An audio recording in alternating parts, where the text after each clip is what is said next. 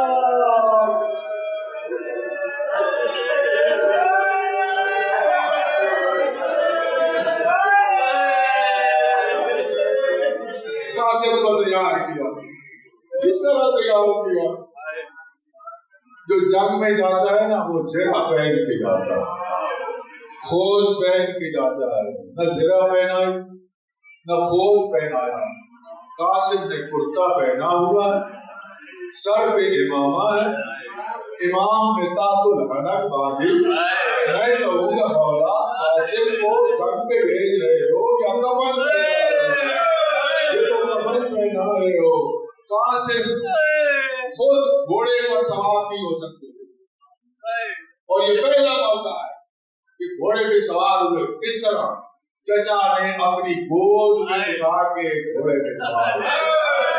اور اللہ مجھے یاد ہے 2005 میں نے یہ جملہ پڑھا تھا اور یہیں پڑھا تھا میں نے، آج وہ جملہ پڑھ رہا ہوں، اس کو غور سے سننا، گھر میں اس کو یاد کر لینا، گھر میں بھی جب تنہا ہوگے اس جملے پہ غور کرنا، تمہیں مسائل سنانے کی ضرورت نہیں ہوگی، خود بخود کریا کرو گے۔ یزید کے ایک سپاہی کا بیان ہے، یہ اپنا نہیں، دوست نہیں، یزید کے ایک سپاہی کا بیان ہے۔ جب قاسم خیموں سے نمودار ہوئے تو یزید کے سپاہی کا کیا کہنا ہے؟ وہ کہتا ہے میں نے دیکھا کہ حسینی سے ایک چاند کا ٹکڑا ہوا، لشکر شام میں غائب ہو گیا۔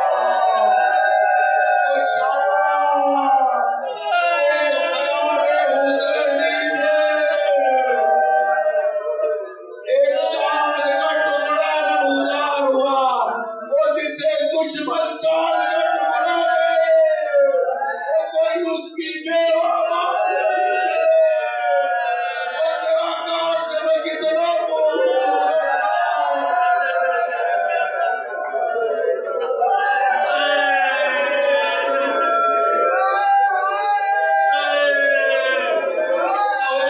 دشمن چاند کا ٹکڑا گئے۔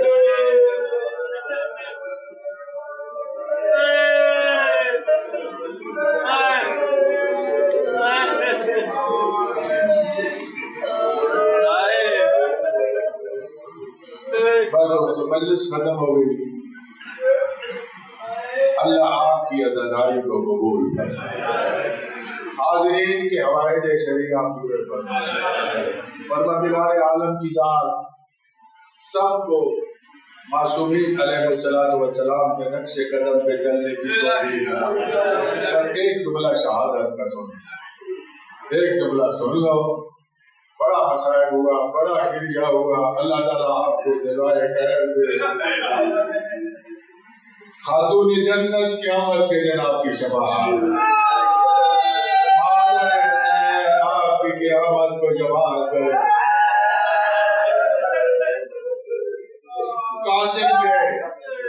قاسم نے جان کی، میں زیادہ تفصیل نہیں پڑھوں گا، بس ایک آدھ ہوگا۔ قاسم نے جان کی، 13 سال کا بچہ ہے، ایک ظالم نے چھوپ کے بعد مظلوم کربلا دیکھ رہے ہیں، فوراً گھوڑے پہ سوار ہوئے اور دوڑے قاسم کے قاتل کی طرف، جس نے قاسم پہ حملہ کیا تھا۔ قاسم سینے ذوالجلال سے زمین پہ آئے اور کہا یا اماں ادرکنی، اے چچا میری مدد کے لیے آئے۔ امام نے قاسم کے قاتل پہ حملہ کیا، اس کا ایک ہاتھ کٹ گیا، اس نے کہا مجھے کو حسین کے غضب سے بچاؤ۔ عزادارو 200 گھوڑے سوار وہاں سے نکلے، جنگ چھڑ گئی، ادھر کے گھوڑے ادھر دوڑے، ادھر کے گھوڑے ادھر